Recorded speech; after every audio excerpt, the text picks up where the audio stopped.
ভালো হইতো। হ্যাঁ ওটাই রেকর্ড দিলাম। আচ্ছা নরমালি তোমরা যখন কোড ব্লক করো এই যে আইডি বলে এটাকে কিন্তু ইন্টিগ্রেটেড ডেভেলপমেন্ট এনভায়রনমেন্ট বলে। এখন এই code block total environment save করার পরে এবং জিএনইউ যে কম্পাইলার আছে এগুলো যদি আমি টোটাল সেভ করার পরে মানে কনফিগার করার পরে এখন তুমি যদি ডিবাগ করতে চাও তোমরা যারা আমি জানি না তোমরা কিভাবে। আচ্ছা একজন বলো তো এখানে কে আছো? সাদিয়া বলো আসলে কোড ব্লকে যখন প্রোগ্রাম করো তখন কিভাবে করো সি প্রোগ্রাম বলো তো। আমার কথা বুঝতে পারছো? মানে দ্যাট মিন্স হচ্ছে তুমি একটা প্রোগ্রাম রান করো কিভাবে এতটুকু শুধু কনসেপ্ট দাও আগে, তারপর আমি যাচ্ছি।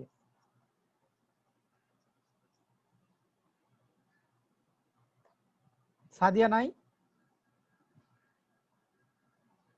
এজাজ আছো? এজাজ জি স্যার। বলো তো। স্যার প্রথমে তো ওই যে ফাইলে যে মানে নিউ ফাইল একটা ক্রিয়েট করি, হ্যাঁ নিউ ফাইল কি ক্রিয়েট করো? মানে এমটি ফাইল স্যার। আচ্ছা এমটি ফাইল ক্রিয়েট করো তাই না? জি স্যার। আচ্ছা আমিও এমটি ফাইল ক্রিয়েট করলাম, তারপর স্যার এটার একটা এরপরে নাম দাও। জি স্যার এটা একটা নাম দিয়ে সেভ নাম করি। কি সি তে নরমালি এক্সটেনশন কি সি দাও না সি প্লাস প্লাস দাও? স্যার সি থাকে, মানে C by C plus plus, ওইটা তো স্যার মানে টাইপটাও সি বা সি তে নি স্যার মূলত। সেটা ঠিক আছে, এখানে তো সি বা সি প্লাস প্লাস, এখানে ডট হ্যাঁ সি অথবা ডট সিপিপি যেটাই করি আমি। জি তোমরা স্যার, সি তে করো তাই সি না? তে করি জি স্যার। আচ্ছা এখন দেখো এই যে ডিবাগিং এর যে অপশন এখানে আসলে কি করো? কিছু করো না করো না? আসে না তোমাদের? স্যার আসে না? এটা তো আসে না স্যার। তোমাদের আসে না? আচ্ছা ঠিক আছে। আচ্ছা কেন আসে না? যদি ওই উইন্ডো না আসে তাহলে আসলে তোমরা ডিবাগ করতে পারবা না। আমার কি জন্য আসছে জানো? আমি প্রজেক্ট ক্রিয়েট করছি, প্রজেক্টের ভিতরে কাজ করতেছে। জি স্যার। আমার কথা কেউ বুঝতে পারছো কিনা জানি না। তোমরা কি কেউ ডিবাগ করছো এর আগে? না স্যার। না স্যার ডিবাগ ওভাবে করা হয়নি স্যার। আচ্ছা আমি যদি প্রজেক্টটা ক্লোজ করে দিই তাহলে আমি দেখি ধরো প্রত্যেকটা close all file, close project, close work system. ঠিক আছে? তোমরা যেভাবে কি করো এখানে এই ইউনিট আসার ফলে ডাইরেক্ট ফাইলে যে এমপি ফাইল যে তাই না এটা এটা আসে। তারপরে তোমরা তোমাদের যে কোডিংটা আছে দ্যাট মিন্স আমি যদি নরমালি করি, আমি অন্য একটা প্রোগ্রাম করি। আচ্ছা এই ফ্যাক্টরিয়াল এর প্রোগ্রামটাই ধরো আমি এখানে নিয়ে যে সেভ করে দিলাম সাপোজ, ঠিক আছে, আনটাইটেল নাম। তাহলে দেখো বেসিক্যালি এখান তোমরা তো এই কাজটাই করো তাই না? মানে কোডিংটা মানে দ্যাট মিন্স একটা উইন্ডো ওপেন করে সেখানে কোডিংটা লেখো, লেখার পরে সেটাকে রান করো তাই না? এটা করো না? জি স্যার। নরমালি তো সবাই এটাই করো। আচ্ছা এখন পর্যন্ত যারা ডিবাগ করোইনি একেবারে দ্যাট মিন্স যারা করছো তো তারা তো কিছুটা কনসেপ্ট আছে, যারা করোনি দেখো এই যে ডিবাগ যে মেনুটা আছে আমি যে আনটাইটেল ডট এটা বাদ দিলাম, আনটাইটেল ডট সি যে ফাইলটা আছে এখানে দেখো এইটা হচ্ছে ডিবাগ মেনু আর কি নরমালি। সরি এইটা হচ্ছে ডিবাগ মেনু, এই যে এখানকার যেটুক, অথবা এখানে তুমি ভিউতে যে এখানে দেখো সরি ডিবাগ মেনুতে যে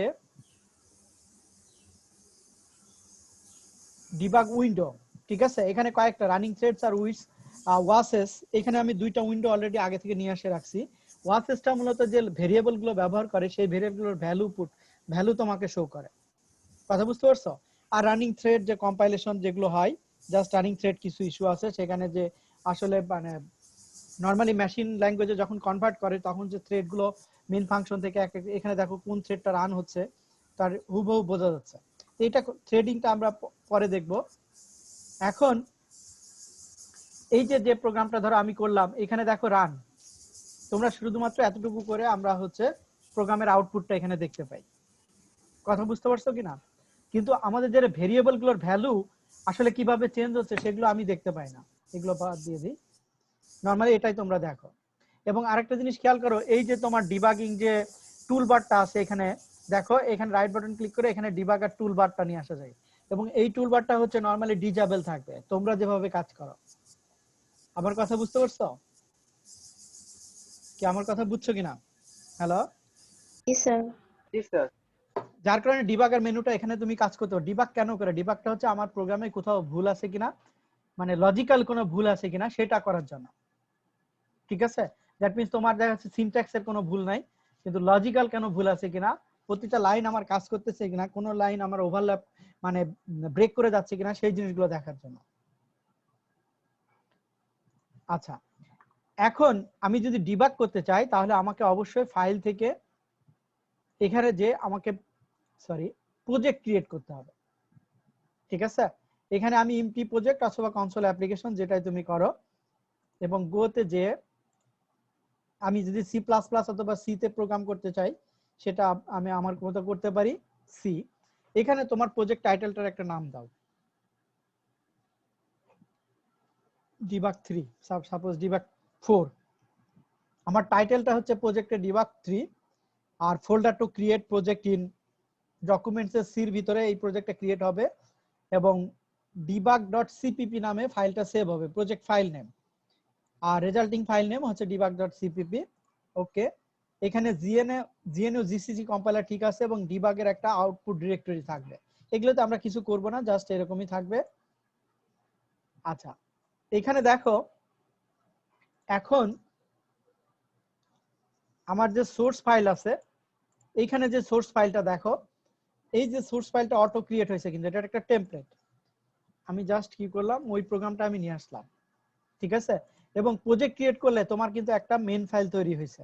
দেখো main.c নামে অটোমেটিক্যালি, এটা কিন্তু আমি সেভ করিনি, আমি যেহেতু ডিবাগের প্রজেক্ট ক্রিয়েট করছি তার ফলে আমাকে অটোমেটিক্যালি main.c নামে একটা হচ্ছে তোমার তৈরি হয়েছে, ফাইল তৈরি হয়েছে, যেটা আসলে আগেকার ওইটা ছিল, মানে এই প্রোগ্রামটার নামই হচ্ছে main.c নামে একটা, ও অটোমেটিক্যালি তৈরি করবে আমি যখন প্রজেক্ট ক্রিয়েট করছি। বাট আমার চেঞ্জ করে ফেললাম, মানে আমার প্রোগ্রামটা চেঞ্জ করলাম, যেটা আমার ফ্যাক্টরিয়াল প্রোগ্রাম ছিল।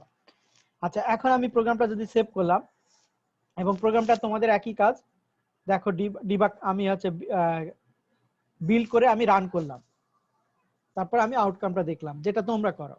এখন আসো এই প্রোগ্রামটারে যদি আমি ডিবাগ করে দেখতে চাই যে আমার প্রত্যেকটা লাইন এখানে কাজ করছে কিনা, এবং ভেরিয়েবলগুলোর ভ্যালু আসলে কিভাবে চেঞ্জ হচ্ছে।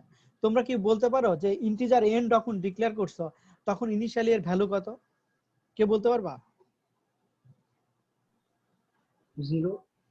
না, গার্বেজ ভ্যালু আছে। জি স্যার, এটা গার্বেজ ভ্যালু হবে। ঠিক আছে, এটা একটা গার্বেজ ভ্যালু আছে, যার কারণে প্রোগ্রামের এই ভেরিয়েবলগুলো ইনিশিয়ালাইজেশন করে নিতে হয় নরমালি। আচ্ছা, সেটা আমরা দেখে যাই। এবং আরেকটা জিনিস খেয়াল করো, এখানে দেখো যে ডিবাগের মেনুটা এনেবল হয়েছে, সেটা খেয়াল করছো? দেখো ডিবাগ এনেবল হয়েছে, এবং ডিবাগ করার জন্য প্রথম যে কাজটা করতে হয়, এখানে একটা ব্রেক পয়েন্ট ক্রিয়েট করতে হয়। আচ্ছা সরি, রাইট বাটন ক্লিক করে এখানে ব্রেক পয়েন্ট, আমি একটা এখানে ব্রেক পয়েন্ট ক্রিয়েট করি। এই ব্রেক পয়েন্টটা তুমি মুভ করতে পারো, যে কোনো জায়গায় তুমি ব্রেক পয়েন্ট নিতে পারো। ঠিক আছে, আমি যদি দেখতে চাই অ্যাড ব্রেক পয়েন্ট দিলাম, সাপোজ হচ্ছে আমি যে এখান থেকে নিচ্ছি ইন্টিজার n যখন ডিক্লেয়ার করছি, এটা হচ্ছে ব্রেক পয়েন্ট, মানে কি প্রোগ্রাম আমি যখন বিল্ড করব তখন এখান থেকে শুরু হবে আর কি। কথা বুঝতে পারছো? আচ্ছা, এখন আসো আমি যদি প্রোগ্রামটা ডিবাগ করতে চাই, যে ডিবাগ, এই বাটনটা হচ্ছে ডিবাগ অথবা কন্টিনিউ, আমি ডিবাগ করলাম, মানে স্টার্টিংটা প্রোগ্রামটা ডিবাগ করা, আসলে প্রোগ্রামটা মানে কম্পাইলই করতেছি কিন্তু স্টেপ বাই স্টেপ। ওকে, আচ্ছা, এর আগে আসো এই যে আমি যে ডিবাগ যখন করতে যাব তখন এখানে ডিবাগ উইন্ডোতে আমি হচ্ছে ওয়াস নামে একটা নিয়ে আসছি, ওয়াস নামে একটা মেনু, এবং এখানে আরো কিছু মেনু আছে, থ্রেড নামে একটা মেনু আছে। মানে আসলে ডিবাগের ফলে কি ঘটনাগুলো ঘটে, সিপিইউ রেজিস্টার কিন্তু চেঞ্জ হয়। তোমরা এগুলো মানে অ্যাসেম্বলি, মাইক্রোপ্রসেসর অ্যাসেম্বলি ল্যাঙ্গুয়েজ যখন কাজ করবা, কারণ কম্পিউটার তো আসলে মেশিন, তো ও যখন প্রোগ্রামের ডাটাগুলো সেভ করে তখন কিন্তু এগুলো সবই হচ্ছে সিপিইউ রেজিস্টার। এগুলো কিন্তু রেজিস্টারে ডাটা, তোমরা ইলেকট্রনিক্স পড়ছো অলরেডি, ডাটাগুলো সেভ করে আর কি। সিপিইউ রেজিস্টারে এগুলো বিভিন্ন ডাটা, যেগুলো আমরা আসলে বুঝতে পারবো না। যখন তোমরা মাইক্রোপ্রসেসর কোর্স পড়বা তখন এগুলো বুঝতে পারবা, হেক্সাডেসিমাল কোড, এবং এটাকে ইন্টারপ্রিটেট করে এভাবে নিচ্ছে আর কি। এবং এগুলো আসলে রেজিস্টার, বেসিক্যালি রেজিস্টার, মাইক্রোপ্রসেসর অনেক ধরনের রেজিস্টার থাকে, সেই রেজিস্টারগুলোর নাম। আচ্ছা, এটা গেল। এরপরে আরো যদি ডিবাগে দেখি আমি,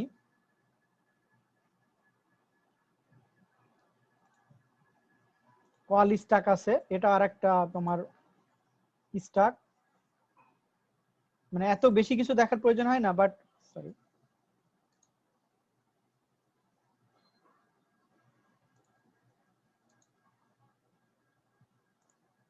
আচ্ছা এরপরে ডিবাগে আরেকটা দেখি হচ্ছে আর কি কি আছে আর দিয়েছে না। আচ্ছা এত এত মেমোরি ডাম্প বা এগুলো অত বেশি দরকার না, এগুলো সবই হচ্ছে একেবারে ডেপথ অ্যানালাইসিস আর কি।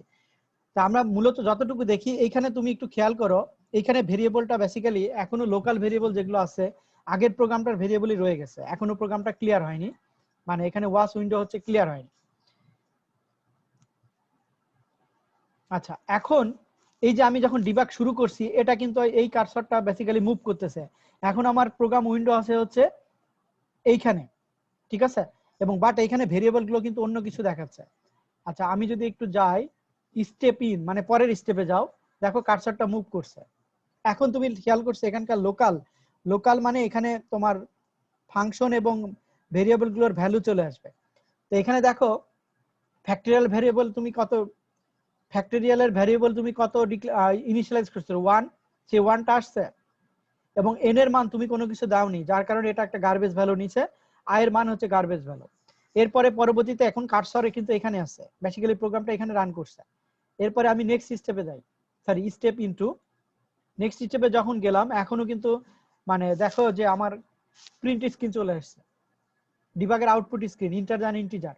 আমি যদি এখান থেকে এখন ইন্টিজার পাস মানে সরি এখনো কাজ করেনি, পরের উইন্ডোতে কাজ করবে, এখানে আমি নেক্সট স্টেপে যাই, এখন দেখো কার্সারটা মানে ডিবাগের উইন্ডো ডিজেবল হয়ে গেছে, তার মানে এখন আমারটা হচ্ছে আউটপুট স্ক্রিনে চলে গেছে। এখন এই পাস দিই, পাস দিয়ে আমি যদি ইন্টার দিই সেক্ষেত্রে আবার যদি আমি নেক্সট স্টেপ করি, দেখো কার্সারটা মুভ করতেছে, তোমরা খেয়াল করছো কিনা। ইফ কন্ডিশন সে চেক করছে, চেক করে দেখছে যে এন এর মান কত পাইছে, এন এর মান 5, ফ্যাক্টের মান হচ্ছে 1, তাহলে এন কি 0 থেকে ছোট না, তাহলে তো এখানে ঢুকবে না, তাই না? এন এর মান যেহেতু 5 তাহলে এই কন্ডিশন সত্য না, তো সত্য না হলে সে ইলসে ঢুকবে। ঢোকার পরে এখন কি আছে ফরের এখানে, ফরের এখানে এসে এখন পর্যন্ত কিন্তু আই সমান 1 আমি ইনিশিয়েট করতেছি, কিন্তু আগে থেকে গার্বেজ ভ্যালু আছে 5900 এরকম একটা গার্বেজ ভ্যালু আছে।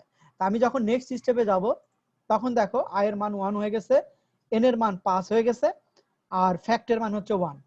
এখন কি করবে, এখন ফ্যাক্টের এই এই ভেরিয়েবলটা হচ্ছে এটা কিন্তু স্ট্যাকে কাজ করবে বেসিক্যালি, মানে যে রেজিস্টার যেটা ছিল এখানে যে সরি স্ট্যাক না রেজিস্টারে কাজ করবে।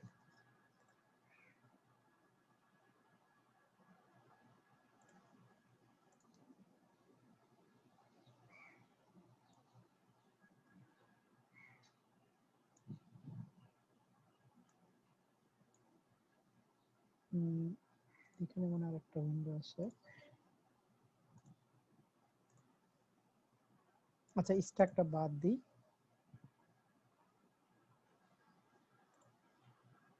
ডিবাগ উইন্ডো, এখানে আমি রেজিস্টারটা দেখতে পাচ্ছি, বিল্ড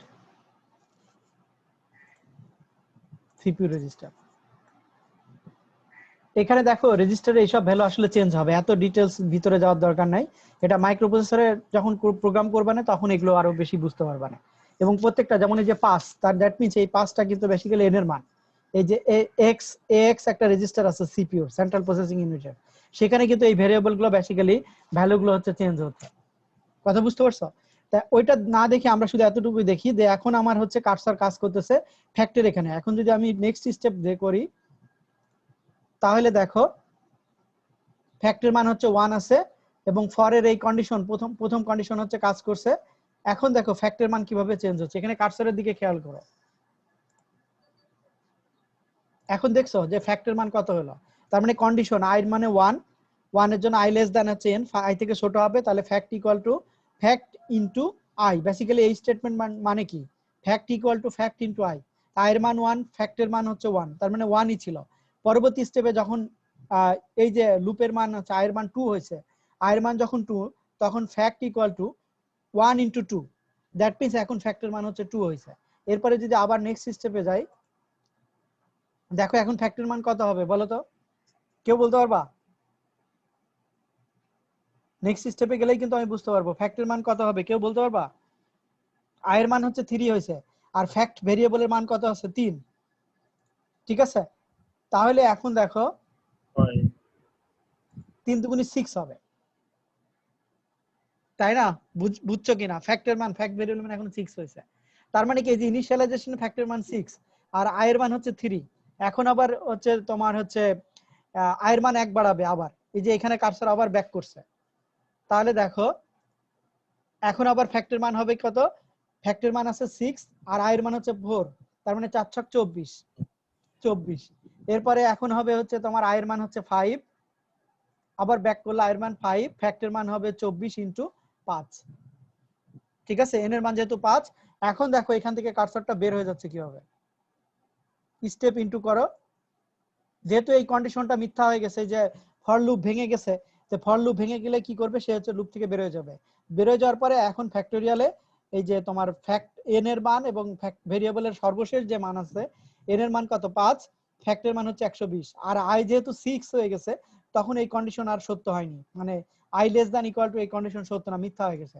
তখন ফর লুপ হচ্ছে ব্রেক করছে, ব্রেক করে তখন এটা সে প্রিন্ট করছে এন এবং ফ্যাক্টের মান। এন এর মান কত? এন এর মান 5, ফ্যাক্টের মান হচ্ছে 120।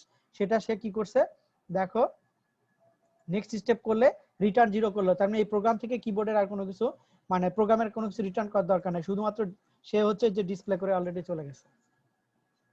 কথা বুঝতে পারছো কিনা দেখো তো, আমার কথাগুলো বোঝা গেল কিনা, যে আসলে প্রোগ্রামের যদি ডিবাগ করো তাহলে স্টেপ বাই স্টেপ প্রত্যেকটা লাইন যে কাজ করতেছে, যদি কোনো জায়গায় কাজ না করতো, মনে করো যে সাপোজ এখানে আমি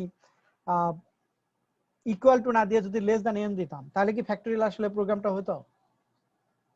দেখো তো, কিন্তু আমার লজিক্যাল মানে ইসের তো কোনো এরর নাই, দ্যাট মিন্স হচ্ছে সিনট্যাক্স গত কোনো এরর নাই, কিন্তু সিনট্যাক্স কোনো এরর নাই।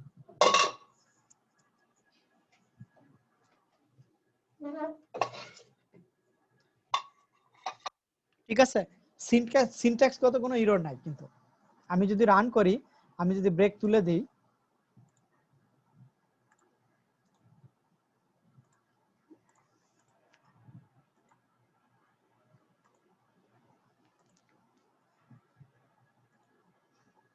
আমি যদি ধরো 5 দিই, তাহলে দেখো, আচ্ছা দেখি তো,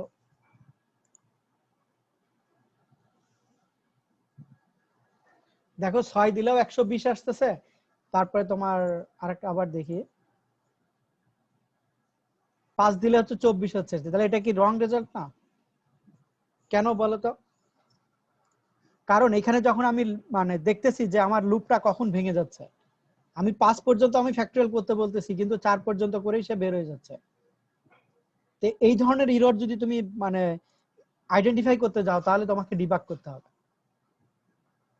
কথা বুঝতে পারছো কিনা? কি আমার কথা বোঝা গেছে? দেখো এই মানে দ্যাট মিন্স তোমাদের যদি কোনো ছোটখাটো প্রবলেম হয়, দ্যাট মিন্স বড় প্রোগ্রাম বিশেষ করে মানে অনেক একটু বড় যখন প্রোগ্রাম করবা, তখন তোমার ডিবাগ বেশি প্রয়োজন হবে। কারণ কোন একটা সময় মনে হবে কোন একটা মেথড বা কোনো ফাংশন তোমার কাজ করতেছে না, তখন তোমাকে ডিবাগ করে করে আসলে প্রবলেমটা আইডেন্টিফাই করতে হবে। যদিও সব সময় লাগবে না, কিন্তু কিছু কিছু সময় তোমাকে ডিবাগ করে এই প্রোগ্রামের মানে এরর গুলো, এই এরর মানে কি লজিক্যাল এরর গুলো হচ্ছে তোমাকে বের করতে হবে। কথা বুঝতে পারছো? এটা হচ্ছে কোড ব্লকে ডিবাগ। সিমিলারলি আমরা হচ্ছে ইক্লিপসে হচ্ছে জাভা প্রোগ্রামিং এ দেখবো, ছোটখাটো প্রবলেমে ডিবাগে খুব বেশি দরকার হয় না, কিন্তু যখন বড় প্রোগ্রাম করবা, ধরো 1000 লাইনে যখন প্রোগ্রাম একটা প্রয়োজন হচ্ছে, তখন তোমার এই ডিবাগিং এর প্রয়োজন হচ্ছে। কথা বুঝতে পারছো? কিন্তু এই যে যারা ওয়েব ডেভেলপিং বা এই ধরনের কাজ করবা, তারা আসলে খুব বেশি ডিবাগিং এর প্রয়োজন মানে ওই রকম প্রয়োজন হয় না। কিন্তু যখন C#.net অথবা জাভাতে যারা মানে ক্যারিয়ার গড়বা, তাদের এই ডিবাগিং এর সাথে অবশ্যই তোমার রিলেশন থাকতে হবে। আমার কথাগুলো বুঝতে পারছো কিনা? মানে ডিবাগ করা তো বুঝতে পারছো যে কিভাবে করতে হয়, মানে কোড ব্লক অন্তত কিভাবে করতে হয়। জি স্যার। দেখো কারো কোনো বুঝতে সমস্যা হলে বলো, আর আমি ভিডিওটা আপলোড করে দিব না, তারপরে আবার দেখো আর কি। কিন্তু একটু জিনিস খেয়াল রেখো, যে তুমি ডিবাগ করতে গেলে অবশ্যই দেখবা যে এই ধরনের প্রবলেম অনেকে পড়ছে, যে কোড ব্লক ওপেন করছে কিন্তু আসলে ডিবাগের অপশনই খুঁজে পাচ্ছে না, ডিসেবল হয়ে রয়েছে। কারণ হচ্ছে কি, তুমি যখন হচ্ছে মানে ইসে কাজ করবা, এই কোড ব্লকে কাজ করবা, তুমি যদি নরমাল ফাইল ওপেন করে করো তাহলে ডিবাগ উইন্ডো কাজ করবে না, কিন্তু তুমি যদি প্রজেক্ট উইন্ডো ওপেন করো তাহলে তোমার ডিবাগ উইন্ডো কাজ করবে। যদিও এখনো দেখো ডিবাগ উইন্ডো হচ্ছে ডিসেবল, বাট আমি যদি এখানে ব্রেক পয়েন্ট যখন দিব, এখানে মনে হয় কোথাও উইন্ডো বসে রয়েছে। ঠিক আছে, এখন দেখো ডিবাগ উইন্ডো হচ্ছে এনেবল হয়েছে, এবং এখানে তোমার ডিবাগ বাটন প্লাস হচ্ছে নেক্সট স্টেপ, এবং তুমি ফরওয়ার্ড ব্যাক স্টেপ ইনটু করতে পারো, আবার হচ্ছে ব্যাক করেও যেতে পারো, আগের লাইনও যেতে পারবা, মানে স্টেপ আউটও করতে পারবা। দ্যাট মিন্স আমি ঘুরে ঘুরে এখানে প্রত্যেকটা লাইন আমার প্রোগ্রামে কাজ করতেছে কিনা, কোন লাইনের পরে কোন লাইন কাজ করতেছে, সেটাও আমি আইডেন্টিফাই করে এখান থেকে বেরিয়ে আসতে পারবো। কথা বুঝতে পারছো? দ্যাট মিন্স তোমার প্রোগ্রামের যদি কোনো লজিক্যাল এরর থাকে যার কারণে তোমার প্রোগ্রামের এক্সাক্ট আউটকাম আসতেছে না, তখন তুমি এই এরর গুলো বের করতে পারবা এই ডিবাগ ব্যবহার করে। ঠিক আছে, দেখো কারো কোনো ইস্যু আছে ডিবাগ মানে দ্যাট মিন্স কোড ব্লকে ডিবাগ নিয়ে?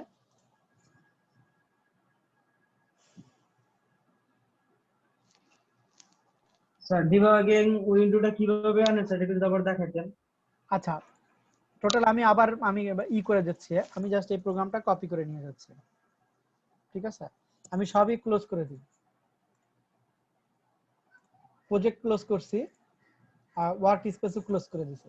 দেখো তোমরা যেটাতে আসো থাকো নরমালি সেটাই আছে। এখন প্রথম কথা হচ্ছে এখান থেকে যখন নিউতে যাবা তখন তোমরা এমটি ফাইল অ্যাড নিয়ে এসো, দ্যাট মিন্স একটা সি প্লাস প্লাস অথবা সি ফাইল তোমরা সেভ করো, বা ডিবাগ যদি করতে চাও তাহলে আগে থেকেই তোমাকে প্রজেক্ট ফাইল ক্রিয়েট করতে হবে। তোমাদের এমটি প্রজেক্ট ধরো আমি যদি যাই তাতেও আমার ইস্যু নাই, এখানে ধরো ডিবাগ 5 নামে আমি করলাম, ডিবাগের এগুলো ইস্যু থাকবে।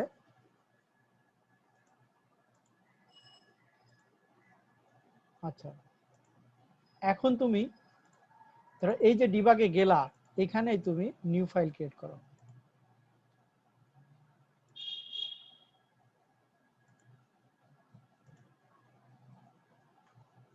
ডিবাগ 5 এর ভিতরে দেখো সেভ হচ্ছে, ডিবাগ কিন্তু একটা প্রজেক্ট নেম, খেয়াল করো এখানে কিন্তু অনেকগুলো প্রজেক্ট ক্রিয়েট করছি, তাহলে ডিবাগ 5 এর ভিতরে আমি একটা আনটাইটেলড নামে যে কোনো নামে এই যে ক্রিয়েট করছি। কথা বুঝতে পারছো কিনা? দেখো তো ডিবাগ উইন্ডো এনেবল হয়েছে, দেখছো? যখনই আমি প্রজেক্ট ফাইলের ভিতরে কাজ করব তখনই আমি এনেবল, এখানে মেইন ফাংশন নামে ফাইল ছিল, বাট আসলে আমি আমার নিজের নামে আমি প্রোগ্রামটাকে সেভ করতে পারি, সেটা তোমার ইস্যু আর কি। এবং এখন আমি যদি ডিবাগ করতে চাই তাহলে কি করতে হবে, এখানে একটা ব্রেক পয়েন্ট তুমি রিমুভ করে দিতে পারো, আবার রাইট বাটন ক্লিক করলে এখানে তোমার অ্যাড ব্রেক পয়েন্ট আসবে, এবং এরপরে তুমি ডিবাগ, জাস্ট ডিবাগ, এখানে কিন্তু কম্পাইল করতে হবে না কিন্তু। কথা বুঝতে পারছো? ডাইরেক্ট ডিবাগে চলে গেছে, এবং এখানে দেখো আগের ভ্যালুগুলোই কিন্তু রয়ে গেছে, বেসিক্যালি মানে আগে যা প্রোগ্রাম করছিলাম সেটাই রয়ে গেছে। এখন আমি হচ্ছে স্টেপ ইনটু পরবর্তীতে স্টেপ যাচ্ছি, মানে ফাইনাল ভ্যালুগুলো আসলো। ঠিক আছে, মানে সরি ইনিশিয়াল ভ্যালুগুলো আসলো। আচ্ছা, এরপরে দেখো যদি পরে আরো দেখতে চাই নেক্সট স্টেপ,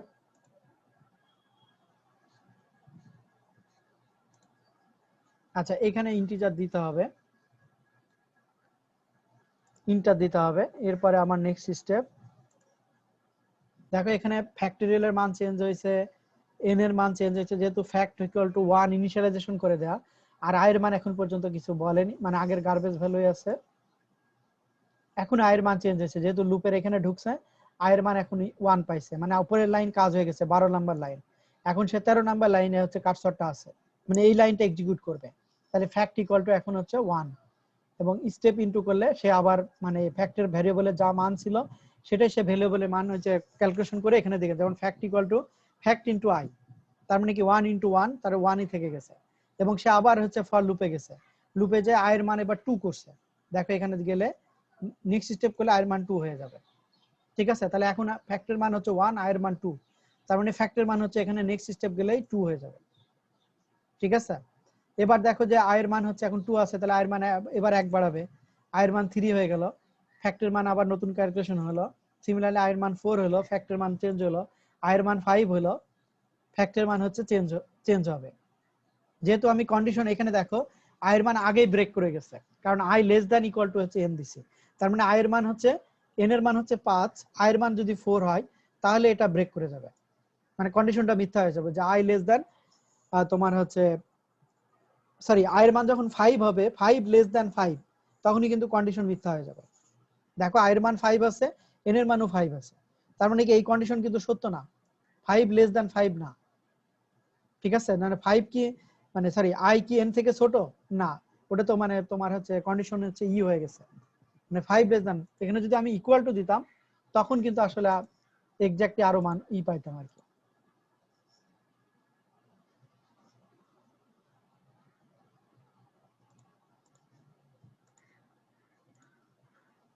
কই গেল?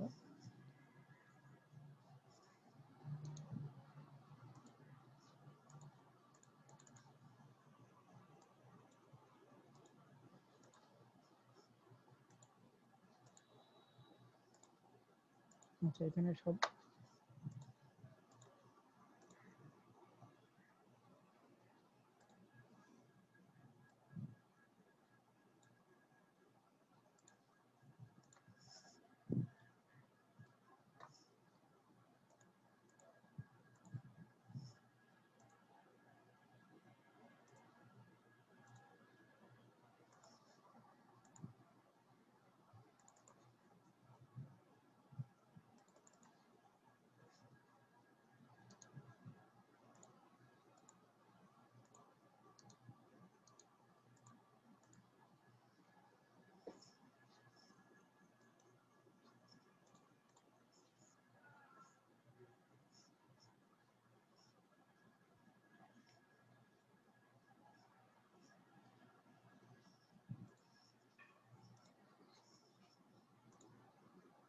এখানে কি কি প্রবলেম হয়েছে কেউ বলতে পারবা কি হয়েছে?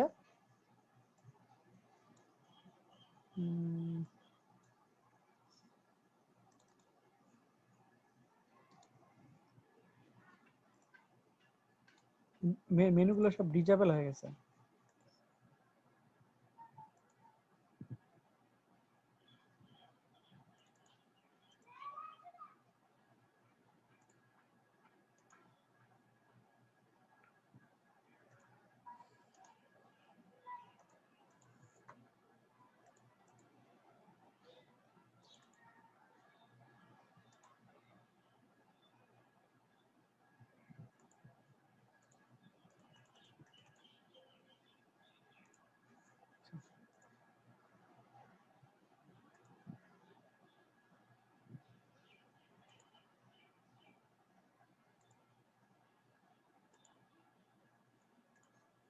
সরি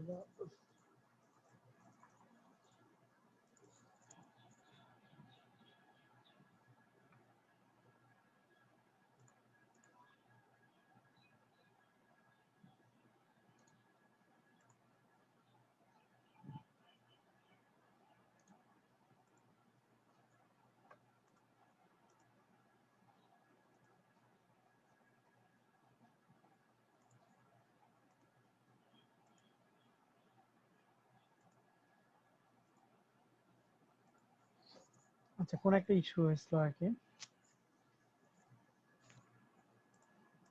তো এইখানে দেখো যে এখনো দেখো যে আমি যেহেতু প্রজেক্ট ফাইলটাই আবার ওপেন করছি আনটাইটেল ফেজ, এখানে আবার আমার মেনুগুলো হচ্ছে এনেবল হয়ে গেছে। কথা বুঝতে পারছো কিনা? দ্যাট মিন্স এইভাবে তোমার যে কোনো প্রোগ্রাম হচ্ছে ডিবাগ করা যাবে, কিন্তু অবশ্যই তোমাকে প্রজেক্ট ফাইল প্রজেক্টের ভিতরে কাজ করতে হবে আর কি। এই যে এখানে এগুলো কিন্তু ডিবাগ 5 এটা একটা প্রজেক্ট আর কি, তার ভিতরে কিন্তু মাল্টিপল সোর্স থাকতে পারে। কথা বুঝতে পারছো কিনা? আর আর যদি অনেক সময় একটা প্রবলেম ফেস করতে পারো, যদি তুমি মানে অটোমেটিক্যালি যে কনসোল অ্যাপ্লিকেশন দিয়ে করো, তাহলে কিন্তু এখানে মেইন ফাংশন নামে একটা ডাইরেক্টলি একটা ফাইল তৈরি হবে, সেক্ষেত্রে আবার নতুন মেইন ফাংশন তৈরি করতে পারবে না, সেটা একটা ইস্যু হতে পারে। সেক্ষেত্রে তোমার এই যে সোর্সের ভিতরে নিজের নামে তুমি হচ্ছে মানে ফাইলগুলো তৈরি করবা, মেইন ফাংশন নামে ফাইলটা সেভ করবা না। কথা বুঝতে পারছো কিনা দেখো?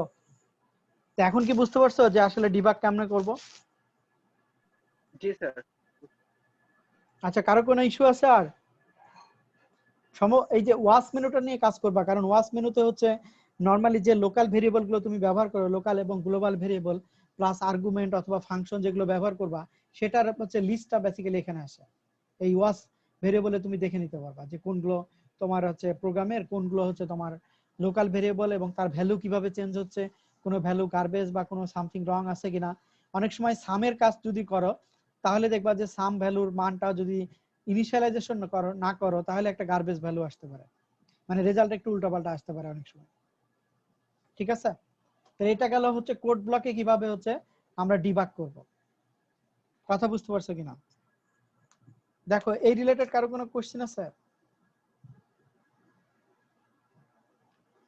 কারো কোনো কোশ্চেন আছে কিনা ডিবাগ রিলেটেড?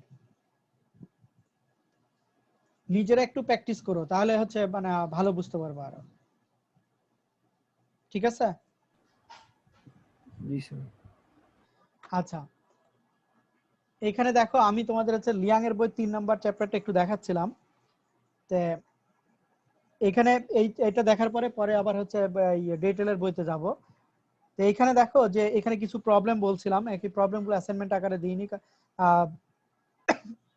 কারণ হচ্ছে তোমাদের হচ্ছে পরীক্ষা ছিল প্লাস হচ্ছে এনসিসির যে ছিল, আমি আবার নতুন করে সব অ্যাসাইনমেন্ট দিব আর কি। এই পর্যন্ত কম্পিউটার ট্যাক্স বা এই পর্যন্ত যদি কেউ মানে প্রবলেমগুলো, এই প্রবলেম কি কেউ করছো? ট্যাক্স কম্পিউটার এই প্রবলেমটা কেউ করছো নাকি? তোমাদের কেউ করছে নাকি এই প্রবলেমটা? কি কেউ করছো নাকি না করনি? না স্যার। না স্যার। অ্যাসাইনমেন্ট না দিলে কেউ কাজ টাজ করো না নাকি? আচ্ছা আজকের ক্লাসের পরে আমি অ্যাসাইনমেন্টগুলো দিব আর কি। স্যার অ্যাসাইনমেন্টে এই পরীক্ষার পরের ডেট দিলে স্যার ভালো হতো একটু।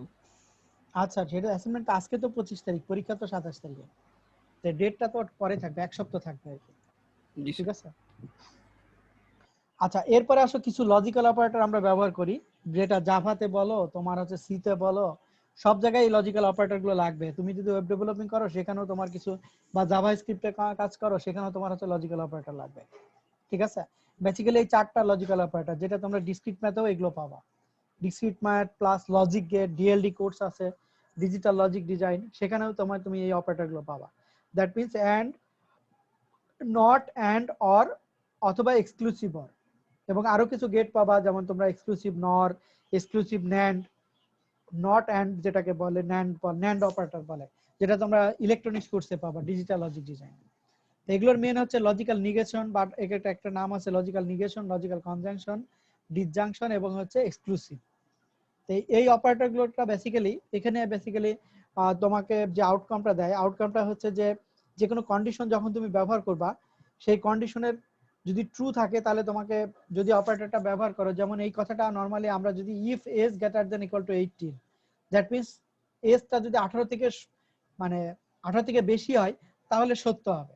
কিন্তু যখন আমি নট অপারেটর ব্যবহার করব তখন কি করবে, আসলে এর আউটকামটা মিথ্যা হবে, দ্যাট মিন্স ফলস হবে।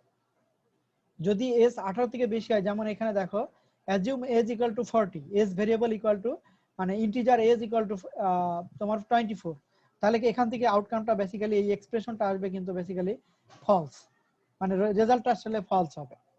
অথবা weight is not equal to হচ্ছে তোমার 150, ওয়েট হচ্ছে 140, তাহলে এই ভেরিয়েবল যখন তুমি নট অপারেটর ব্যবহার করবা এর আলটিমেট আউটকাম হচ্ছে তোমার নট।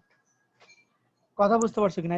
এটা হচ্ছে তোমরা এই ভেরিয়েবলগুলো অলরেডি সিতে তো ব্যবহার করছিলাম মনে হয়, মনে আছে কিনা? সিতে ব্যবহার করো না?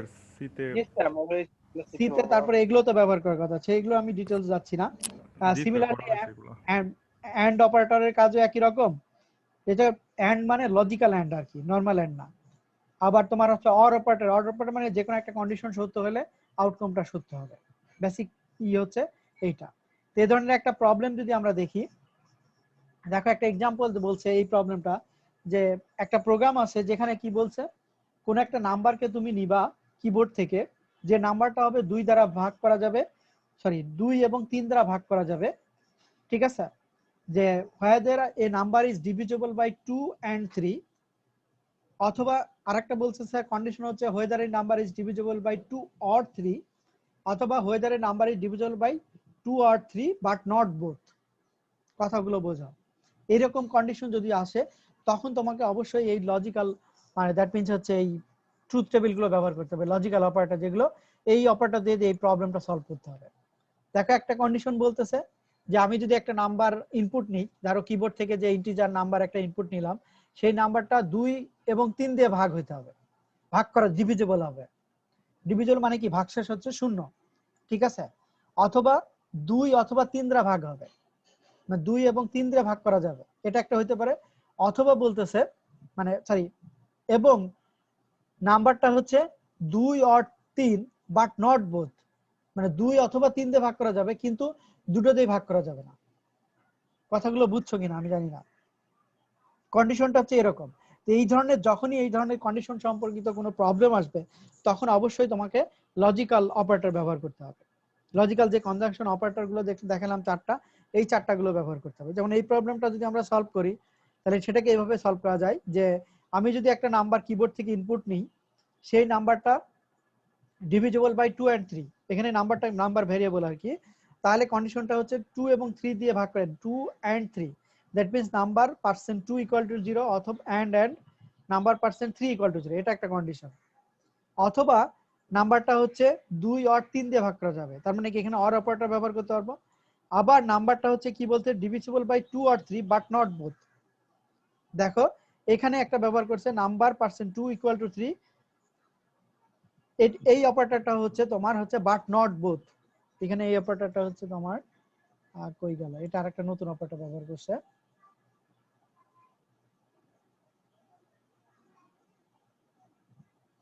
এটা আরেকটা নাম আছে আর কি, যে বাট নট বোথ, মানে হয় শুধুমাত্র 2 দ্বারা ভাগ করা যাবে অথবা শুধুমাত্র 3 দ্বারা ভাগ করা যাবে, কিন্তু দুইজনকে দিয়েই একসাথে ভাগ করা যাবে না, মানে ভ্যালুটা হচ্ছে এমন হবে। কথা বুঝতে পারছো?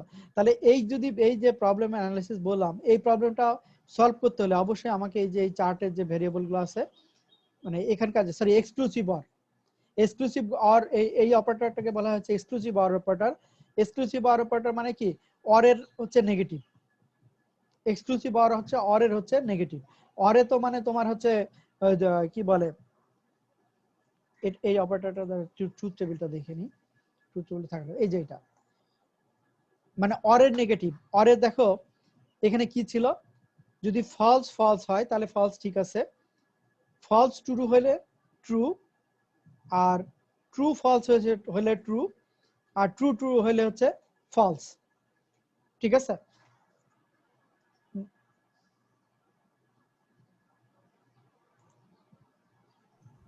তাহলে এখানে কি আসলো দেখো, যদি প্রথম কন্ডিশনটা যদি মিথ্যা হয় এবং পরের কন্ডিশনটা যদি মিথ্যা হয় তাহলে সেটা হচ্ছে, আচ্ছা এখানে একটু ভুল লিখছে আর কি, স্যার ওইটা কি এক্সঅর এর মতো কাজ করবে? হ্যাঁ এক্সঅর এর মতো কাজ করবে। এক্সক্লুসিভ অর যেটা বলতেছে, মানে কথা বলছে এক্সক্লুসিভ অর, বাট আসলে মানে ই হচ্ছে রং বলছে আর কি। বিকজ এজ গ্রেটার দেন হচ্ছে 35 is false and weight greater than 140 is false, but এখানে বলতেছে ট্রু, কিন্তু এখানে সে ফলস বলার কথা না, শুধুমাত্র এইটা ট্রু হবে, বাকি হচ্ছে এক্সক্লুসিভ অর। দাও একটু এক্সপ্লেনেশন দেখি।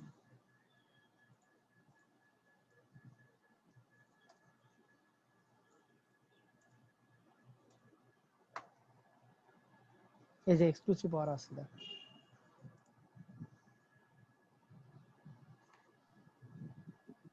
না ঠিকই আছে, আমি আমি বলতেছি এক্সক্লুসিভ অর গেটটা বেসিক্যালি কিন্তু মানে আসলে এইটা হবে আর কি, যেমন 0 0 দুটাই যদি ফলস হয় তাহলে তোমার আউটকামটা ফলস হবে, এটা একটা ইস্যু।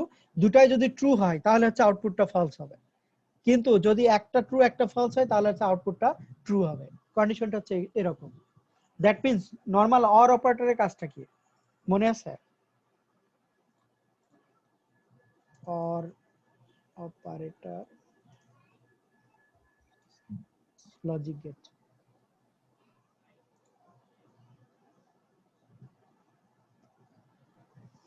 স্যার অর্থ দুইটার যে কোনো একটা ট্রু হইলেই পুরোটা ট্রু। এক্সক্লুসিভ অর আর নরমাল অর এর পার্থক্য কি?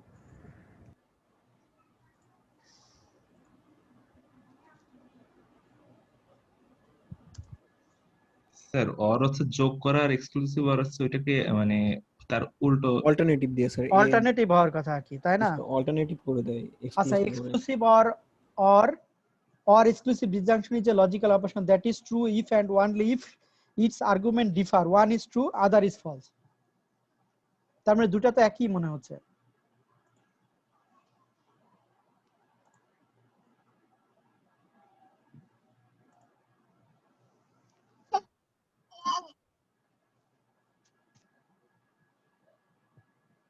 যেমন অ্যান্ড অপারেটরের কাজটা কি?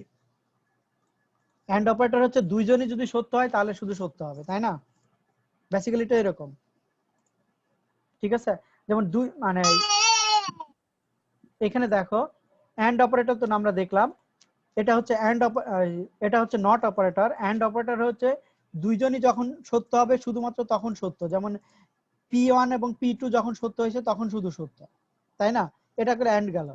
আর এটা হচ্ছে অর অপারেটর, সরি এখানে আছে, এটা হচ্ছে শুধুমাত্র or operator.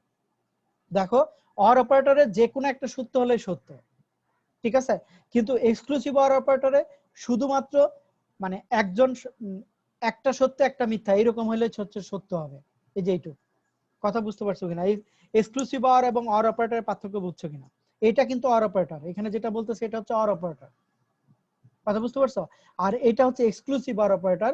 Exclusive or operator হচ্ছে যে একজন সত্য একজন মিথ্যা এরকম হলে শুধুমাত্র হচ্ছে সত্য হবে আর কি। কি কথা বোঝা গেছে কিনা দেখো, বুঝতে পারছো কিনা বা পারোনি আমি জানি না।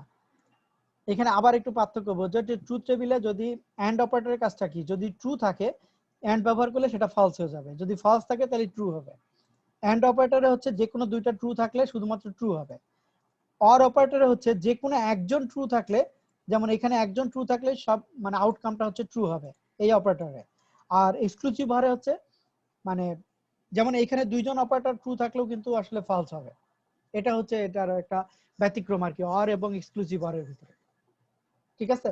এবং এখানে কি এইটাই সেই অপারেটরটা যে বলতেছে যে whether a number is divisible by 2 or 3 but not both, মানে অর অপারেটরের ভিতরে কাজ করবে কিন্তু আবার হচ্ছে দুইজনকে দিয়ে আবার ভাগ করা যাবে না, কথাটা হচ্ছে এরকম।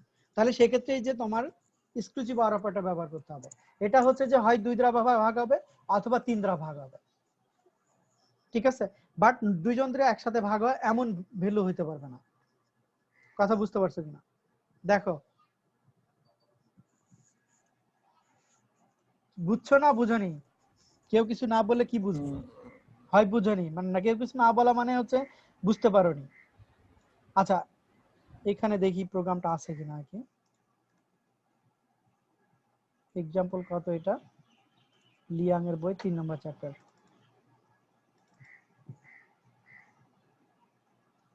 Tax, leap year, lottery, symbol demo, subtraction. আচ্ছা এটা মানে হ্যাঁ এটা, আচ্ছা চলো এটা দেখে আসি আর কি।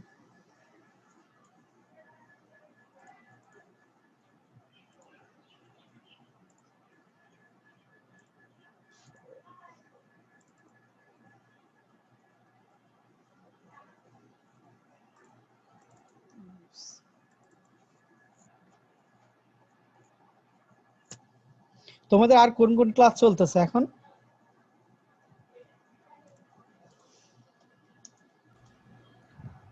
স্যার এখন আর কোনো ক্লাস হয় না, মানে ম্যাথ হতো কিন্তু এখন হচ্ছে না। আমাদের ওই যে সিআইটি মানে ফার্স্ট সেমিস্টার স্যার যে একটা অ্যাসাইনমেন্ট চলতেছে, মানে যে স্ট্রাকচারাল প্রোগ্রামিং এর উপর মানে সম্পূর্ণ বই হুম এর অ্যাসাইনমেন্ট এখন চলতেছে। ও, আর কোনো কিছু ক্লাস হয়নি? না স্যার আর কোনো ক্লাস হয় না, ওই অ্যাসাইনমেন্ট আমাদের শেষ হয়েছিল না কারণ সেভাবে, তাই স্যার ওটা ওইটাকে তো ফার্স্ট সেমিস্টারের, ওটা তো ফার্স্ট সেমিস্টারে মনে হয়। ওইটা স্যার মেয়াদ মানে অ্যাসাইনমেন্টের ডেট বেড়ে 27 তারিখ দিছে। ও,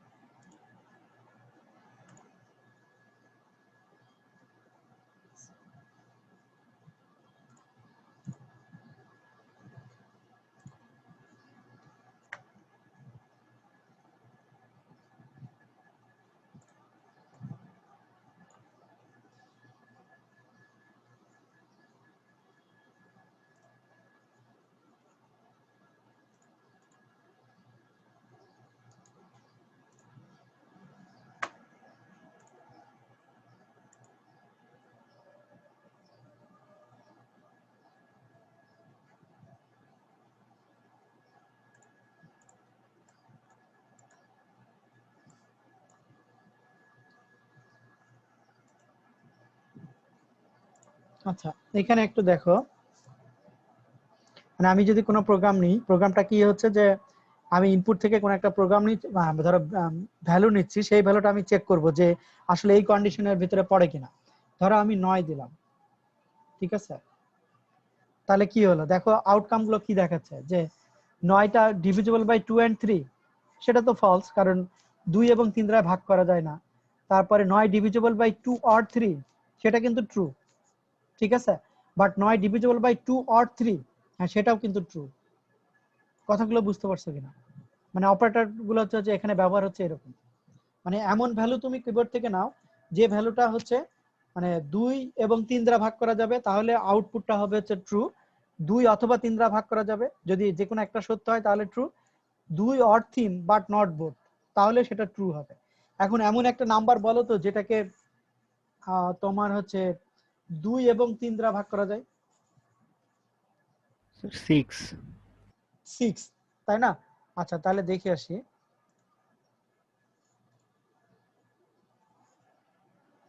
দেখো বুঝতে পারছো, 2 এবং 3 দ্বারা ভাগ করা যায়, ট্রু। 2 মানে 2 দিয়েও 6 দিয়ে ভাগ করা যায়, 3 দিয়েও 6 দিয়ে ভাগ করা যায়, 2 এবং 3 অর অপারেটরে সেখানেও ভাগ করা যায়, সেটা ট্রু হচ্ছে। কিন্তু যখন আমরা দেখতেছি যে 2 এবং 3 দ্বারা ভাগ করা যায় বাট নট বোথ, সেই ক্ষেত্রে কিন্তু আমার আসলে আউটকামটা ফলস। কথা বুঝতে পারছো কিনা? তাহলে সেই ক্ষেত্রে আমার এই যে এক্সক্লুসিভ অর অপারেটরটা কাজ করছে আর কি। আর এটা হচ্ছে তোমার অর নরমাল অর অপারেটর, এটা হচ্ছে এন্ড অপারেটর কাজ করছে। কথা বুঝতে পারছো? কি বোঝা গেছে? জি স্যার। জি স্যার, জি স্যার। ঠিক আছে। আচ্ছা এগুলো আসলে এখনো নরমাল ইস্যু আর কি। এখানে the end of the operator, এগুলো নিজে একটু দেখে নিবা। তারপরে এখানে একটা প্রবলেম দেখো সলভ আছে, যেমন তোমরা যদি তোমাদেরকে যদি কোনো একটা লিপ ইয়ারের প্রবলেম দেওয়া হয়, তোমরা সি তে সলভ করছো না লিপ ইয়ারের প্রবলেম? নরমালি তো বহুত ছোটবেলায় সলভ করছো যে একটা বছরকে কিভাবে আমরা লিপ ইয়ার করি, তাই না? কিভাবে সলভ করছো মনে আছে? মানে 2000, ধরো 2001 ইয়ারকে আমরা লিপ ইয়ার বলি কখন? কে বলতে পারবা? স্যার শেষের 2 ডিজিট যদি 4 দ্বারা ভাগ যায় তাহলে মানে শেষের 2 পুরোটা ডিজিট 4 না। ওয়ানলি সেটার ডিজিট ভাগ করলে কি হবে? না স্যার সম্পূর্ণটাই। স্যার হ্যাঁ বলো। প্রথমে 400 দ্বারা ভাগ করে দেখবো, যদি 400 দিয়ে ভাগ যায় তাহলে ওই সালটা লিপ ইয়ার হবে। 400 দ্বারা না গেলে 100 দিয়ে ভাগ দিয়ে দেখবো, যদি 100 দিয়ে ভাগ যায় তাহলে লিপ ইয়ার হবে না। আবার 100 দিয়ে যদি ভাগ না যায় তাহলে শেষমেশ 4 দিয়ে ভাগ দেবো, 4 দিয়ে আবার ভাগ গেলে লিপ ইয়ার হবে, না গেলে লিপ ইয়ার হবে না। তো সেই কথাটাই যদি আমরা যে অপারেটরটা ব্যবহার শিখলাম, দেখো এখানে সেই কথাটাই তোমাকে এক্সপ্রেস করছে যে ইয়ারটা যেটা আমরা কিবোর্ড থেকে ইনপুট নিব, তাকে যদি 4 দিয়ে আমি ভাগ করার পরে যদি রিমাইন্ডার 0 হয়, তোমরা কিন্তু রিমাইন্ডারের কথা কেউ বলোনি, রিমাইন্ডার যদি 0 হয়, এবং কথা হচ্ছে যে যদি ইয়ারটাকে 100 দিয়ে ভাগ করলে ইজ নট ইকুয়াল টু 0 হয়, মানে 100 দিয়ে ভাগ করলে কি হবে, এখানে এই কথাটা কি বললাম যে ইয়ারকে 100 দিয়ে ভাগ করার পরে যদি সেটা রিমাইন্ড ভাগশেষ থাকে, তাই না? এই কথাটার অর্থ সেরকম না? দেখো তো। জি স্যার। তাই না, যে 100 দিয়ে ভাগ করলে যদি ভাগশেষ থাকে, এখানে কিন্তু নট অপারেটর ব্যবহার করছে। অথবা ইয়ারকে 400 দিয়ে ভাগ করে যদি এই কন্ডিশন সত্য হয়, যদি প্রথমত 4 দিয়ে ভাগ করলে সেটা সত্য হতে হবে, এবং আরো কন্ডিশন হচ্ছে যদি 100 দিয়ে ভাগ করলে সেটা 0 না হয়, অথবা 400 দিয়ে ভাগ করলে সেটা যদি 0 হয়, তাহলে তোমার ওই বছরটাকে আমরা লিপ ইয়ার বলবো, তাই না? বেসিক এরকম। দেখো কথা বুঝতে পারছো কিনা? তাহলে এই যে প্রবলেমটা, এই প্রবলেমটা যদি আমাদের লজিক্যাল এন্ড অপারেটর জানা থাকে, তাহলে কিন্তু আমরা ইজিলি সলভ করতে পারি। মানে 3টা কন্ডিশন আমি একসাথে একটা লাইনে আমি ব্যবহার করি, এখানে ইফ কন্ডিশন দিলেই হয়ে গেল যে ইফ ইয়ার যদি এটা এইটা অথবা এটা অথবা এরকম হয়, তাহলে this year is called leap year. প্রবলেমটা তো এরকমই ছিল। দেখো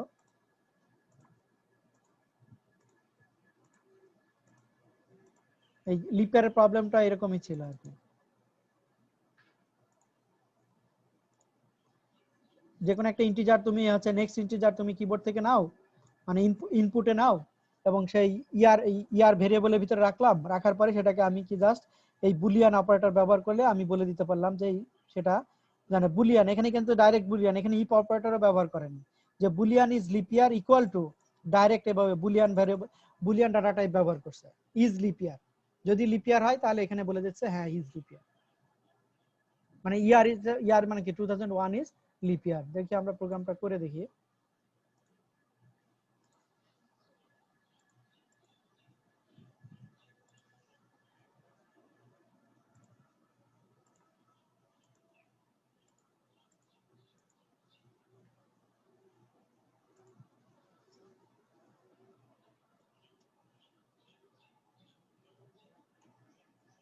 Sorry.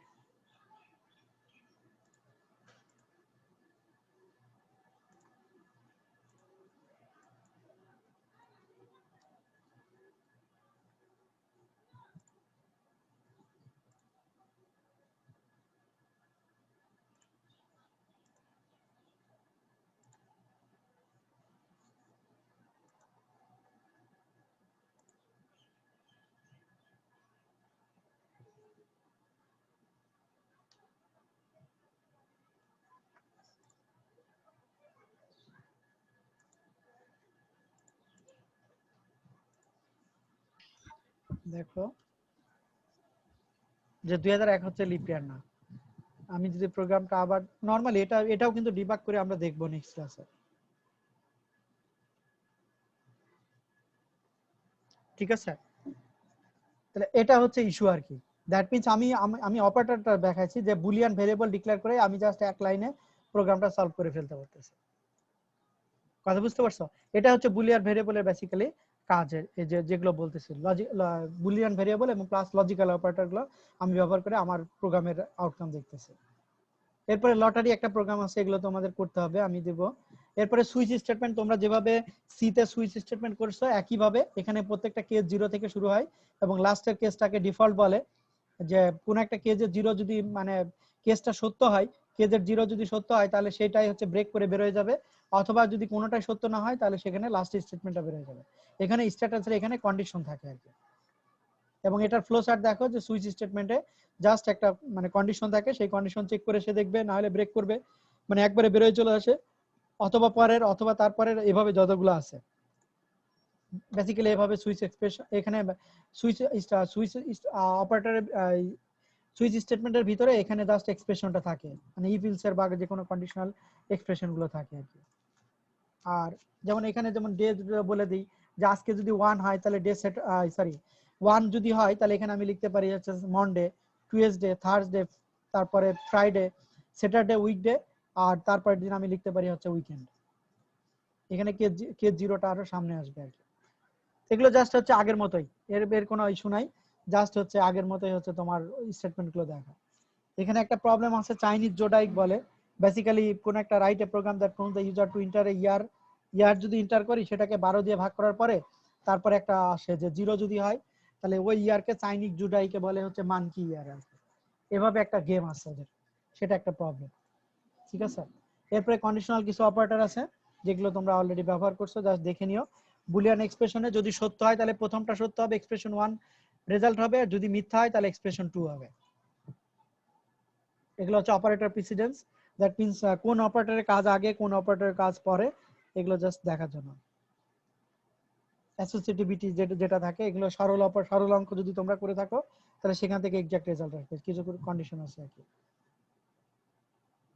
আচ্ছা, এখানেও হচ্ছে ডিবাগিংটা আমি জাস্ট এমনি বলতেছি, নেক্সট ক্লাসে আমি স্টেপ বাই স্টেপ দেখাবো যে ইক্লিপসেও আমরা সেম ভাবে হচ্ছে ডিবাগিং করতে পারি, ঠিক আছে? কোন একটা প্রবলেম দিয়ে আমি ধরো এখানে ব্রেক অপারেটর ব্যবহার করা যায়, এই যে তোমার টগল পয়েন্ট ব্রেক। এখন এখানে তোমার হচ্ছে যদি ডিবাগ করতে চাও, F11 কিওয়ার্ডটা ব্যবহার করে দেখো কতগুলো উইন্ডো ওপেন হচ্ছে, আসলে ডিবাগ করতে গেলে কতগুলো উইন্ডো ওপেন হচ্ছে আর কি। রিজিউম,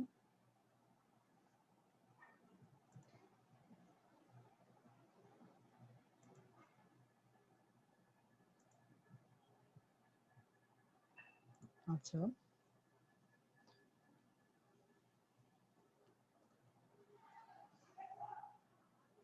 ডিবাগ উইন্ডো থেকে বেরিয়ে গেছে।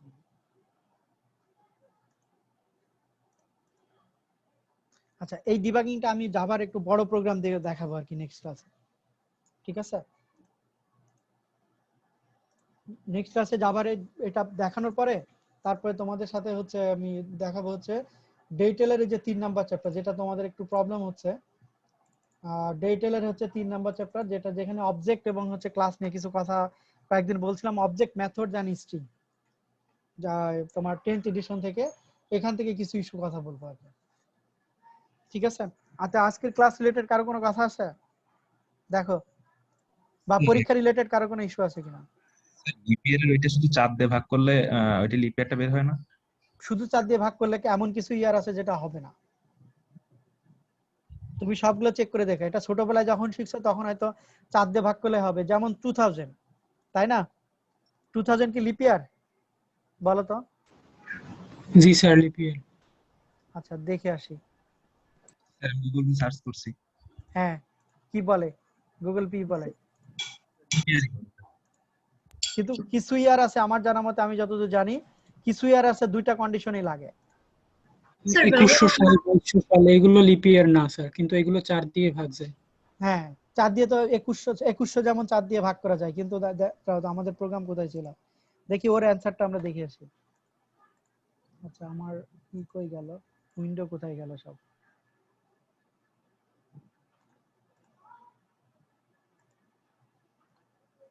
আচ্ছা, টেস্ট বুলিয়ান লিপিয়ার, হ্যাঁ এখানে আসি। আচ্ছা, এখানে দেখো 2100 আমি যদি ব্যবহার করি, 2100 তো 4 দিয়ে ভাগ করা যায়, তাই না? তোমার কি মনে হয়?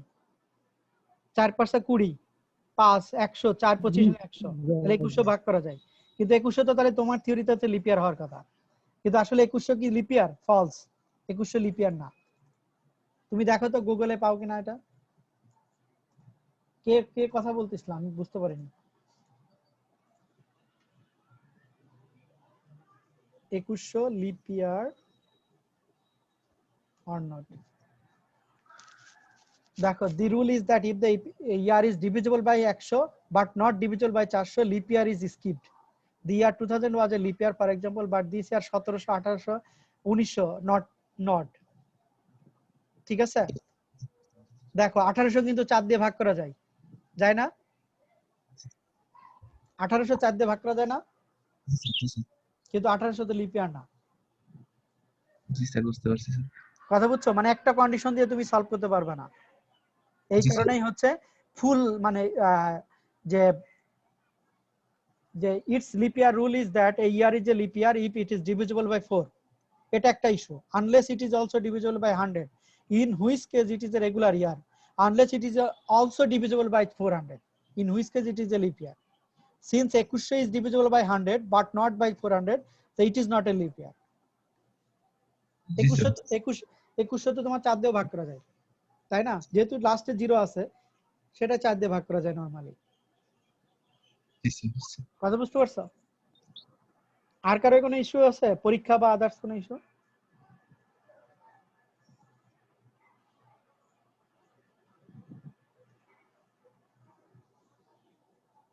দেখো,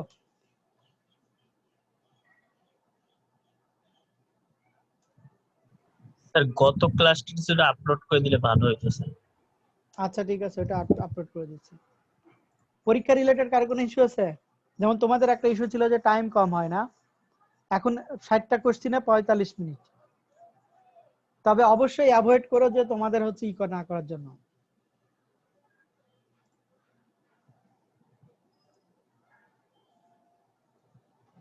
মানে তোমাদের হচ্ছে মানে এমন কোনো ইস্যু করো না, দ্যাট মিন্স হচ্ছে নিজেরা ডিসকাশন করে করো না আর কি, নিজেদের ক্ষতি করবে আর কি। কথা বুঝতে পারছো? নিজেরা যতটুকু পারো স্টাডি করে সেটাকে সলভ করো এবং ইজি কোশ্চেনই পাবা আর কি। আচ্ছা ঠিক আছে, আর কোনো ইস্যু আছে? তোমাদের মানুষ স্যার কোন চ্যাপ্টার কয়টা ক্লাস নিছে এ পর্যন্ত? স্যার একটা ক্লাস। স্যার একটা ক্লাস ওই চ্যাপ্টার 8 শুরু করছিলেন। ও আচ্ছা ঠিক আছে, সে শুরু করবে আর কি, কন্টিনিউ করবে আর কি। আমি আমার পার্ট শেষ করে ফেলবো আর কি। ঠিক আছে। মানুষ স্যার তো ভাবছে যে আমাদের 1 থেকে 6 পর্যন্ত চ্যাপ্টার শেষ হয়ে গেছে। না, 6 পর্যন্ত তোমার এই চ্যাপ্টারগুলোর সাথে তো অন্য কোনো ইস্যু নাই, মানে তার ইস্যুর সাথে রিলেটেড না। না স্যার বলছিল আগের দিন যেহেতু আমাদের নেই মানে শেষ হয়েছে কিনা, তা আমরা বলছিলাম যে না স্যার আমাদের তো 3rd চ্যাপ্টার চলে। হুম। স্যার বলতেছে যে স্যার জানে যে আমাদের 6 পর্যন্ত শেষ। না না, আমি তো তাকে বলছিলাম যে কারণ আমার এই চ্যাপ্টারগুলোর সাথে তো তার কাজের সাথে রিলেশন কম, কথা বুঝতে পারছো? জি যার স্যার। কারণে সেও প্যারালালি ক্লাস করবে, আমিও প্যারালালি ক্লাস করতে থাকবো। জি স্যার, বুঝতে পারছি। কথা বুঝতে পারছো? জি স্যার। মানে স্যারকে এটা বলো যে প্যারালালি দুইজনই ক্লাস নিতে থাকবে। জি কারণ স্যার। একেবারে যদি বেশি রিলেশন থাকতো, কারণ ইনিশিয়াল যেসব রিলেশন সেগুলো তো অলরেডি কিছু কনসেপ্ট তো তোমাদের হয়ে গেছে, এখন সে ক্লাস অবজেক্টের কনসেপ্ট দিলেই হয়ে যাবে, ওখান থেকে সে শুরু করতে পারবে। আর নরমাল একটা জাভা প্রোগ্রাম লেখা তা সেটাকে মানে তোমার হচ্ছে রান করা বা এক্সিকিউট করা, সেটার যে কিবোর্ড থেকে ইনপুট নেওয়া, এই ইস্যুগুলো তো তোমরা মোটামুটি জানার কথা আর কি, আমি যতটুকু করেছি সেটা কিনা। জি স্যার। এখন পরবর্তীতে হচ্ছে অবজেক্ট নিয়ে যখন কাজ করবা তখন হচ্ছে তাহলে আমার জন্য সুবিধা হবে, যেহেতু সে ক্লাস অবজেক্ট যখন হচ্ছে ডাইরেক্টলি চলে যাবে ক্লাস করাবে, তখন আমি যখন এগুলো ইউজ করব তখন আমার জন্য সুবিধা হবে। ঠিক আছে? আচ্ছা ঠিক আছে তাহলে, আর তোমরা তাহলে অ্যাটেন্ডেন্সটা ওইখানে দিয়ে দিও আর কি। স্যার আমাদের পরীক্ষার যে 45 মিনিট পর অটোমেটিক সাবমিশন নিয়ে ফেলতে পারবে এরকম কোনো সিস্টেম থাকলে ভালো হতো, কারণ লাস্ট পরীক্ষা অনেকে হচ্ছে টাইম ওভার হয়ে যাওয়ায় সাবমিট নেয় না, এরকম প্রবলেম ফেস করছে। মানে টাইম ওভার হয়ে যায় তোমরা কি সাবমিট করতে পারো অটো নি? এই ধরেন 45 মিনিট সামথিং কয়েক সেকেন্ড বেশি হইলে তো মনে হয় সাবমিট নেয় না এরকম, হ্যাঁ, তার জন্য 45 মিনিট হলে যাতে অটোমেটিক সাবমিশনটা নিয়ে ফেলে, না হলে কিন্তু গুগল ফর্মে তো তোমাকে সাবমিট করতে হবে, মানে এই অটোমেটিক সাবমিশনের অপশন নাই। ওই কারণে হচ্ছে ওই খেয়াল থাকে না হয়তো 45 মিনিট থেকে একটু, না, কারণ একটা অনেক কম এটা সময়। তোমাকে খেয়াল করতে হবে, আমি তো তোমার রুলসে লিখে দিছি, মানে গুগল ফর্ম তো এদের নিজেদের বিল্ট ইন, তো গুগল ফর্মে আমি এরকম পাইনি যে অটোমেটিক্যালি সাবমিট হয়ে যাবে। স্যার ওইখানে টাইম দেখাইলে ওটা ভালো হইতো যে কিন্তু টাইম এতটুকু। আমি একটা টাইমার সেট করতে চাইছিলাম, আমি জানি না, জি স্যার, টাইমার হলে ভালো। কিন্তু সমস্যা হচ্ছে ওই টাইমারের আবার বেশ কিছু রুলস আছে, এখন ওই রুলস এর সাথে তো তোমরা পরিচিত না, কথা বুঝছো? আমি একটা দেখি ছোট এক্সাম নিব না তখন ওই টাইমার ব্যবহার করব। টাইমার নিয়ে আমি অলরেডি মানে করছি আর কি, মানে টাইমার নিয়ে অলরেডি হচ্ছে তোমার অ্যানালাইসিস করছি মানে। তাহলে স্যার 45 মিনিটের সাথে 30 সেকেন্ড এক্সট্রা রাখেন যাতে সবাই সাবমিট করতে পারে, না হলে ওই সাবমিট সমস্যা করবে। আচ্ছা ঠিক আছে, আমি 30 সেকেন্ড বাড়াই দিব, কিন্তু ওই তো একই কথা, তখন ওই 30 সেকেন্ড তোমরা পরেই হচ্ছে মনে হবে তোমাদের, কথা বুঝনি? মানে যে কাজই করি না কেন তখন ওই একই ইস্যু আসবে। যেমন এই যে আমি তোমাদের একটু দেখাই তাহলে, এখানে একটা অন্যদের কোশ্চেন দেখাচ্ছি।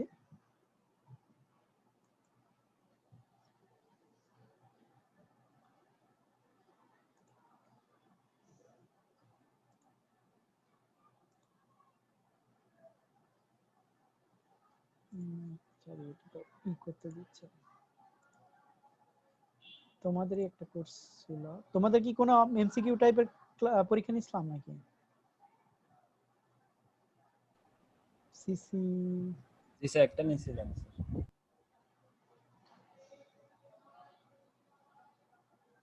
আচ্ছা একটা তো নিছিলাম।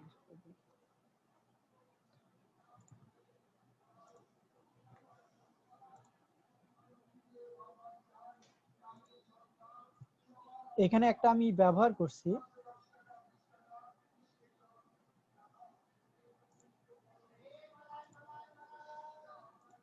টাইমার আছে এখানে, ঠিক আছে?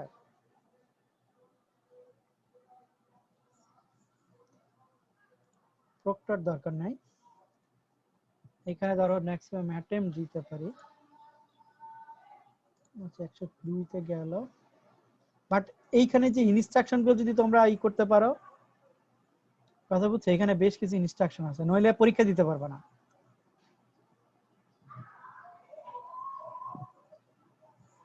আবার এই টাইমার নিতে গেলে তোমাকে আবার কিনতে হবে আর কি, মানে আমি ফ্রি কোনো টাইমার খুঁজতেছি যেটাতে হচ্ছে তোমার করা যায়, মানে টাইমারটা এই যে যেমন এটাতে যেমন টাইমার চলে আসবে আর কি। এখানে তো টাইম টাইম সব, সরি, এটা আবার আলাদা ওয়েবসাইটে চলে যাবে, যার কারণে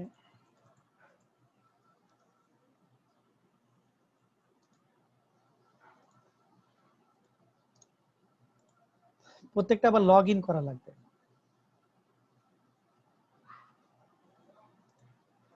আমি অন্য একটা আবার একটু প্র্যাকটিস করতে যাচ্ছি, এটা আবার লগ ইন করা লাগবে। সরি, এটা তো এন্ড হয়ে গেছে। আচ্ছা, আমি নেক্সট ক্লাসে এটা দেখবো আর কি, নেক্সট এক্সামে দেখবো, ছোট এক্সামে। কারণ এখন দিলে যেমন এটা হচ্ছে টাইমার আছে, কিন্তু এর আবার হচ্ছে কিছু ইস্যু আছে, মানে আমি যেটা ইন্ট্রোডিউস করছি, মানে এখানে কয়জন আবার একসাথে পরীক্ষা দিতে পারবে এরকম বেশ কিছু ইস্যু আছে, যার কারণে আমি আর ইসে যাচ্ছি না আর কি। কথা বুঝছো? পরের ক্লাস থেকে আমি দেখবো আর কি, এটা মানে ছোট একটা এক্সাম আগে নিব, তারপরে দেখবো আর কি। আচ্ছা ঠিক আছে, তাহলে এই পর্যন্তই আজকে ক্লাস। তোমরা অ্যাটেন্ডেন্সটা দিয়ে দিও আর কি। আমার কথা শুনতে পাচ্ছ? জি স্যার। অ্যাটেন্ডেন্সটা দিয়ে দিও। আজকে মনে হয় 7th ক্লাস নিল নাকি, 6 নাম্বার না 7 নাম্বার ক্লাস? আচ্ছা যেটাই হোক, তোমরা অ্যাটেন্ডেন্সটা দিয়ে দিও। আচ্ছা ঠিক আছে, আল্লাহ হাফেজ।